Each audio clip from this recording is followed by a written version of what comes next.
ఈ పిచ్చి పిచ్చి కూతలు కోసేటోళ్ళందరికీ ఏం చెప్పాలి? మొత్తుకుంటున్నాం కదరా మేము, పైసల కోసం కాదరా నాయన మేము చేసే పోరాటము, మొత్తుకున్నాం మేము. అరే పిల్లల పరిస్థితి బాగలేదు, విద్యార్థుల పరిస్థితి ఆగమాగం అవుతుంది మన దగ్గర, విద్యార్థులు ఆత్మహత్య చేసుకుంటున్నారు, తల్లిదండ్రుల ఆత్మ ఘోష భరించలేనిది. అది ఎట్లుంటుందో మీకు తెలియదు కదా, ఈ తల్లి మాటలలో వినండి. ఇది చెప్పడమే నాకే అదంతా అసలు యాజమాన్యం నిర్లక్ష్యం వల్ల జరిగిందా? నాకు యాజమాన్యం నాకు జాయిన్ చేసేటప్పుడు ఎంత చిలక పలుకులు చెప్పారు.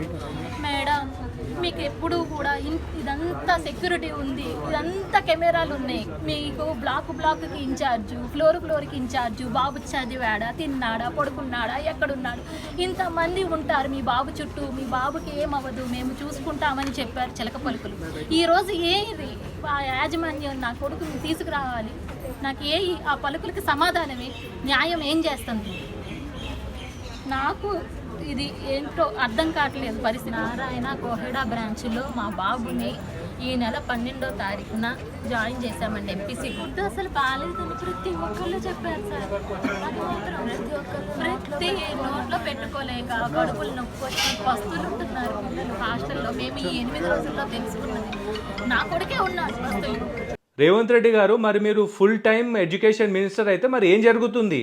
ఈ సావుకి సమాధానం మీరే చెప్పాలి. మరి ఫుల్ టైం ఎడ్యుకేషన్ మినిస్టర్ గారు, ఒక కాలేజీలో ఒక విద్యార్థి అనుమానాస్పద స్థితిలో చనిపోయిండు, సరిగ్గా ఎంక్వైరీ అయితే అస్సలు చేస్తలేరు. వీటన్నిటికీ మీరే సమాధానం చెప్పాలి ఫుల్ టైం ఎడ్యుకేషన్ మినిస్టర్ గారు. ఈ చావుకి బాధ్యత పూర్తిగా మీదే.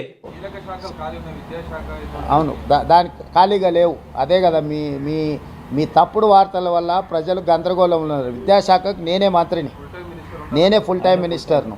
నేను పార్ట్ టైమా? నేను కేసీఆర్ నా ఫామ్ హౌస్లో వండుకొని ప్రభుత్వాన్ని నడుపుతున్నానా? ఎక్కడైనా గతంలో జరిగినట్టు ఏమైనా లోపాలు జరిగినాయా? నీట్ కానీ డిఎస్సి నోటిఫికేషన్ కానీ గతంలో విద్యాశాఖ మంత్రులు చేసిన పనులు, ఈ సంవత్సరం మా విద్యాశాఖ తీసుకున్న నిర్ణయాలను పోల్చి చూడండి. విద్యాశాఖ మీద నేను ఎన్ని సమీక్షలు చేసిన, ఎన్ని రిజల్ట్స్ రిలీజ్ చేసిన, సమర్థవంతంగా నిర్ణయాలు తీసుకుంటున్నాం.